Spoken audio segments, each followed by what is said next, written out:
당신도 느낀 적 있나요? 세상이 점점 차가워지고 있다는 것을요. 기온이 아니라 사람들의 마음이요. 오늘 당신과 함께 깊은 묵상을 나누고 싶어요. 요즘 우리는 건강한 관계를 유지하는 것이 점점 더 어려워지고 있어요. 소통은 약해지고 연결은 얕아져만 갑니다. 심지어 가정 안에서도 교회 안에서도 사랑이 점점 식어가고 있어요. 왜 그럴까요? 예수님은 이미 경고하셨습니다. 불법이 성함으로 많은 사람의 사랑이 식어지리라. 마태복음 24장 12절.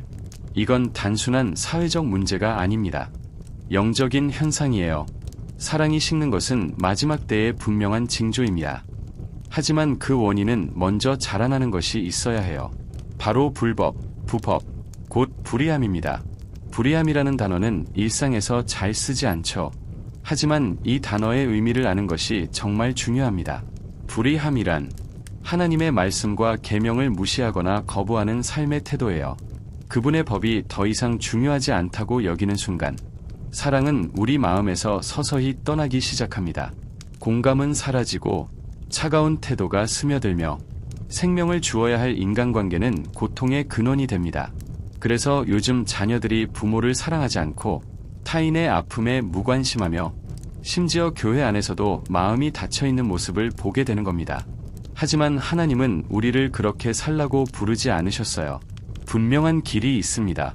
그 길은 하나님의 말씀으로 돌아가는 것에서 시작되어 그분의 계명에 다시 순종할 때 우리 안에서 다시 사랑이 피어납니다. 사랑이 식어가면 진리도 함께 거부되기 시작합니다. 사도 바울은 디모데에게 이렇게 말했어요. 너는 이것을 알아. 말세에 고통하는 때가 이르러. 디모데후서 3장 1절. 그는 전쟁이나 정치적 위기만을 말한 것이 아니었어요. 그는 하나님을 떠난 인간 내면의 상태를 경고하고 있었습니다. 이기적이고 탐욕스럽고 교만한 사람들, 자기 절제가 없고 존중도 없고 자비도 없는 사람들, 감사할 줄 모르는 자녀들, 진실 없는 친구들, 자기만 사랑하는 자들, 겉모습만 경건해 보이지만 실제로는 영적 생명이 없는 사람들. 바울은 세상이 어려워지는 진짜 이유는 환경 때문이 아니라 하나님 없이 사는 사람들 때문이라고 말하고 있는 겁니다. 그리고 하나님의 가치가 거부될 때 그 자리를 채우는 것은 절대 중립적인 것이 아닙니다. 오히려 파괴적이고 위험한 것이죠. 로마서 1장 25절은 이렇게 경고합니다. 하나님의 진리를 거짓으로 바꾸어 피조물을 조물주보다 더 경배하고 섬겼으니 이 진리의 왜곡은 지금 우리가 사는 세상에 가득합니다. 옳은 것을 틀렸다고 말하고 틀린 것을 자유라고 부르는 시대. 죄는 더 이상 숨겨진 선택이 아닙니다. 이제는 자랑거리처럼 여겨지는 삶의 방식이 되었어요. 하지만 문제는 여기서 끝나지 않습니다. 일부 사람들은 단순히 말씀을 거부하는 것을 넘어서 말씀을 믿는 자들을 불편해합니다. 그들은 진리를 침묵시키고 싶어하고 성경에서 자신을 불편하게 하는 구절들을 지워버리고 싶어해요. 지금 우리는 진리를 따른다는 것이 영적인 저항이 되어버린 시대를 살고 있습니다. 그러나 하나님의 말씀 위에 굳게 서는 자는 세상이 무너져도 안전함과 방향을 찾게 됩니다. 그리고 결코 꺼지지 않는 믿음을 얻게 됩니다. 문제는 단순히 진리를 거부하는 데 그치지 않아요. 진리를 따르는 사람들조차 막으려 한다는 데 있습니다. 그래서 사랑은 점점 더 식어갑니다. 하나님을 부인할수록 거룩한 것에 대한 존중도 함께 사라지게 돼요. 그리고 자기중심적인 삶이 시작됩니다. 성경은 이미 이 모습을 경고했습니다. 자기를 사랑하고 쾌락을 하나님보다 더 사랑하며 감사하지 않고 교만하고 용서하지 못하며 거짓을 일삼는 사람들. 디모데후서 3장에 나오는 이 모습들은 단지 상징적인 표현이 아닙니다. 지금 우리가 살고 있는 시대의 실제 모습이에요. 하지만 바울은 여기서 멈추지 않습니다. 그는 이 어려운 시대 속에서 디모데에게 명확한 조언을 남깁니다. 그러나 너는 나의 교훈과 행실과 의도와 믿음과 오래 참음과 사랑과 인내를 따랐느니라. 디모데후서 3장 10절. 마치 이렇게 말하는 것 같아요. 모든 것이 무너지는 가운데에서도 영원한 것에 붙들려 살아가라. 교훈, 삶의 방식, 마음의 의도, 믿음, 인내, 사랑, 그리고 끝까지 견디는 힘. 이것들은 단순한 미덕이 아닙니다. 우리를 붙잡아주는 영적 기둥들이에요. 바울은 의도의 중요성도 강조했어요. 겉으로만 바르게 사는 것이 아니라 하나님의 뜻에 맞게 살아가야 한다는 것이죠. 그리고 그는 알았습니다. 이 길이 특히 젊은 세대에게는 더 어렵다는 것을요. 학교에서, 온라인에서, 심지어 평범한 대화 속에서도 믿음을 지킨다는 것은 치열한 싸움이 되었어요. 하지만 아마도 가장 깊은 경고는 여기 있을 거예요. 항상 배우나 끝내 진리의 지식에 이를 수 없느니라. 디모데후서 3장 7절. 정보가 부족한 시대는 아닙니다. 문제는 마음이 변화되지 않는다는 거예요. 진리를 듣는 것도 중요하지만 그 진리를 살아내는 것이야말로 삶을 완전히 바꾸는 열쇠입니다. 우리는 많은 말씀을 듣고 살아갑니다. 하지만 왜 여전히 삶이 변하지 않는 사람들이 있을까요? 문제는 듣는 것에 있는 게 아니에요. 그 말씀을 삶에 어떻게 적용하느냐에 달려 있습니다. 성경은 이렇게 말합니다. 항상 배우나 끝내 진리의 지식에 이를 수 없느니라. 디모데후서 3장 7절. 정보는 넘쳐나지만 삶으로 이어지지 않는 신앙. 말씀은 듣지만 행동으로 옮겨지지 않는 믿음. 이 지점을 예수님께서 아주 명확히 가르쳐 주셨습니다. 바로 씨 뿌리는 자의 비유. 예수님께서 말씀하신 이 비유는 단순한 농사 이야기가 아닙니다. 우리 마음의 상태를 보여주는 영적 진단이에요. 말씀이 선포될 때 그 말씀은 어떤 마음에 떨어지는가에 따라 완전히 다른 결과를 낳습니다. 예수님은 4가지 유형의 마음을 설명하셨습니다. 그리고 그중 단 한 사람만 말씀의 열매를 맺는다고 하셨어요. 마가복음 4장 말씀입니다. 씨를 뿌리는 자가 씨를 뿌리러 나가서 어떤 것은 길가에 떨어지고 어떤 것은 돌밭에 또 어떤 것은 가시덤불 속에 마지막으로는 좋은 땅에 떨어져 30배, 60배, 100배의 결실을 맺었느니라. 마가복음 4장 3에서 8절. 같은 말씀. 하지만 결과는 완전히 다릅니다. 첫 번째 마음은 길가 같은 마음이에요. 딱딱하게 굳어 있어서 말씀이 들어갈 틈이 없습니다. 그 틈을 마귀가 빼앗아 가버립니다. 두 번째는 돌밭 같은 마음이에요. 처음엔 기쁘게 받지만 조금만 어려움이 오면 쉽게 무너져요. 뿌리가 없기 때문이에요. 세 번째는 가시덤불 속의 마음입니다. 말씀이 자라려 하지만 걱정과 세상 욕심이 말씀을 눌러버려요. 결국 열매를 맺지 못합니다. 마지막은 좋은 땅이에요. 말씀을 듣고 마음에 간직하고 삶으로 살아내는 사람입니다. 이런 사람은 반드시 열매를 맺습니다. 지금 이 순간 당신의 마음은 어떤 밭인가요? 예수님께서는 비유 속의 해를 우리 삶 속에서 받게 되는 핍박과 시험이라고 설명하셨어요. 비판, 어려움, 스트레스, 이 모든 것이 우리의 믿음이 얼마나 깊은지를 시험합니다. 세 번째 마음밭은 가시덤불이에요. 말씀을 받지만 삶의 염려와 세상의 욕심이 너무 많아서 말씀이 자라지 못하고 결국 열매를 맺지 못합니다. 그리고 마지막은 좋은 땅이에요. 이 마음밭은 말씀이 뿌리내리고 성장하고 결국 풍성한 열매를 맺는 곳입니다. 이곳에서 진짜 변화가 일어납니다. 하지만 예수님은 단순히 비유로 끝내지 않으셨어요. 그 의미를 직접 설명해 주셨습니다. 마가복음 4장 14절. 뿌리는 자는 말씀을 뿌리는 것이니라. 그리고 이어지는 설명에 따르면 길가에 떨어진 씨앗은 사람들이 말씀을 듣긴 하지만 사탄이 즉시 와서 마음속 말씀을 빼앗아 간다는 것입니다. 마태복음 13장 19절에서는 더 명확하게 표현되어 있어요. 천국 말씀을 듣고 깨닫지 못할 때는 악한 자가 와서 그 마음에 뿌려진 것을 빼앗아 가느니라. 생각해 보세요. 이 사람들은 반항하는 자들이 아닙니다. 그들도 교회에 있고 말씀을 듣고 있어요. 하지만 이해하지 못해요. 찬양을 들어도 말씀을 들어도 기독교적 표현들이 너무 낯설어요. 예를 들어 하늘의 불이 내려주소서라고 찬양해도 그들이 그 불이 무엇을 의미하는지 전혀 모를 수 있어요. 앞으로 나와 예수님을 영접하라는 초청을 받아도 왜 나가는지조차 모르고 따라 나올 수도 있어요. 그런데 중요한 건 이거예요. 감정은 믿음을 지탱하지 못합니다.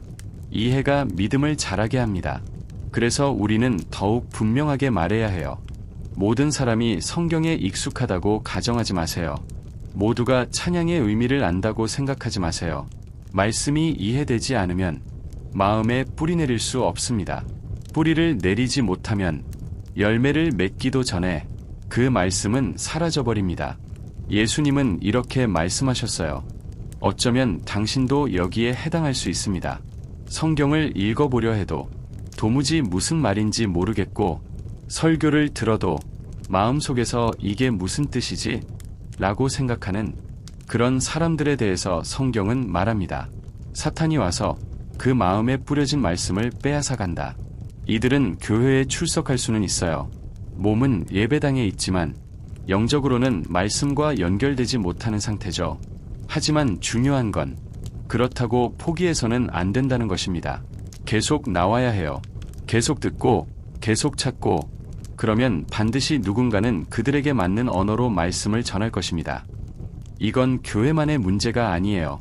말씀이 선포되는 모든 자리에서 일어날 수 있어요. 얼마 전 비행기에서 옆자리에 앉은 장군 한 분이 저에게 많은 질문을 하셨어요. 그런데 그 질문들은 전혀 성경을 모르시는 분의 질문이었습니다. 또 어떤 연예인이 예수님이 아브라함과 대화를 나눴다고 말하는 걸 봤어요. 성경을 아는 사람이라면 금방 그 말이 사실과 다르다는 것을 알 수 있어요. 하지만 우리는 비판보다 사람들이 정말 말씀을 모른다는 현실을 봐야 해요. 왜 많은 사람들이 열매를 맺지 못할까요? 그들이 나쁘기 때문이 아니에요. 그저 아무도 그들에게 제대로 설명해 주지 않았기 때문입니다. 사도행전에서 에디오피아 내시가 이사야서를 읽고 있었을 때 빌립이 물었습니다. 당신은 지금 읽고 있는 것을 이해하십니까? 내시는 대답했어요. 누군가가 설명해 주지 않으면 어떻게 이해할 수 있겠습니까? 지금도 마찬가지예요. 많은 영혼이 이렇게 말하고 있어요. 하나님, 제게 설명해 줄 사람을 보내주세요. 그리고 하나님은 그 기도에 응답하십니다. 진리를 갈망하는 자를 하나님은 외면하지 않으십니다. 이제 두 번째 밭으로 넘어가요. 바로 돌밭입니다. 마가복음 4장 16에서 17절. 이와 같이 돌밭에 뿌려졌다는 것은 말씀을 들을 때 즉시 기쁨으로 받되 그 속에 뿌리가 없어 잠깐 견디다가 말씀으로 말미암아 환난이나 박해가 일어나는 때에는 곧 넘어지는 자요. 이 사람들은 말씀을 들을 때 감정적으로 크게 반응합니다. 기뻐하고 손을 들고 눈물 흘리며 예수님을 영접하죠. 하지만 문제는 뿌리가 깊지 않다는 것. 조금만 어려움이 와도 가족의 반대, 사회적 압박, 유혹이 찾아오면 금세 식어버립니다. 멀어지고 떠나버리죠. 왜냐하면 그들의 믿음은 감정 위에 세워졌고 확신 위에 세워지지 않았기 때문입니다. 예수님께서는 두 번째 마음밭, 돌밭을 말씀하셨어요. 유대 광야처럼 돌이 많고 척박한 땅을 생각해 보세요. 딱딱하고 깊이가 없는 땅입니다. 이런 마음은 말씀을 기쁘게 받아들입니다. 하지만 깊이가 없어요. 박해와 고난, 말씀 때문에 생기는 어려움이 오면 그들은 스캔들에 빠져요. 여기서 스캔들은 단순한 부끄러움이 아니라 길을 벗어나고 넘어지고 포기하는 것을 의미합니다. 사냥꾼이 숲속에서 동물을 잡으려 먹이를 놓고 덫을 설치합니다. 동물이 덫을 알아채면 놀라서 도망가 버리죠. 이것이 돌밭에 해당하는 사람들의 모습입니다. 그들은 말씀도 좋아하고 찬양도 좋아하고 설교도 좋아해요. 하지만 어려움이 닥치면 견디지 못합니다. 이 사람들은 나쁜 사람이 아니에요. 좋은 사람들이에요. 하지만 신앙을 지키는데 큰 어려움을 겪습니다. 그래서 믿는 듯 보이다가도 어려움이 닥치면 쉽게 멀어져 버리는 거예요. 예수님께서 우리에게 경고하십니다. 말씀을 듣는 것만으로 충분하지 않고 시련이 와도 말씀 안에 머무르는 것이 진짜 믿음입니다. 지금 이 말씀을 듣고 있는 분들을 생각해 보세요. 어떤 사람들은 교회에 규칙적으로 나오고 어느 정도 만족해 보입니다. 그러나 어떤 사람들은 왜 왔는지조차 모릅니다. 예배가 끝난 후 설교에 대해 물어보면 휴대폰만 만지작거리며 말씀에 전혀 관심이 없습니다. 그들은 단지 이해하지 못했기 때문입니다. 또 어떤 사람들은 말씀을 기쁘게 받지만 일상의 압박을 만나면 쉽게 흔들립니다. 저항력이 약한 것입니다. 이제 세 번째 그룹을 볼게요. 마가복음 4장 18대 19절에 이렇게 말씀합니다.